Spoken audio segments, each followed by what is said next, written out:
This session we're going to talk about how to select a power quality tool.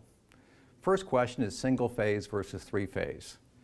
The Fluke VR1710 is an example of a single phase device with an outlet plug to monitor 120 volt outlets. When you get into three phase, we can look at loggers, troubleshooters, or recorders. Something like the Fluke 1735 is a power logger. That's designed to do one test. It's got a sample rate that allows us to capture things that are there for a half a line cycle or longer. And it only has 4 megabytes worth of memory, so it can't store as much information as some of our other tools.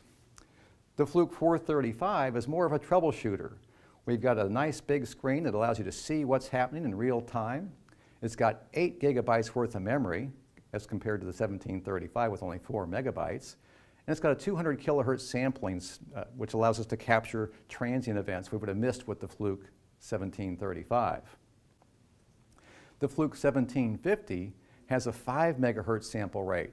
It'll capture even shorter events, and it captures everything all at the same time. You don't need to select a particular test like you might have to on the Fluke 435. It also includes a report writer that allows you to generate professional-looking reports.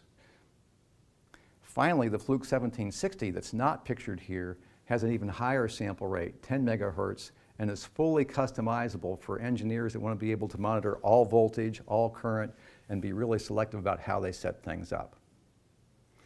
Those are some things to consider when you select a power quality tool.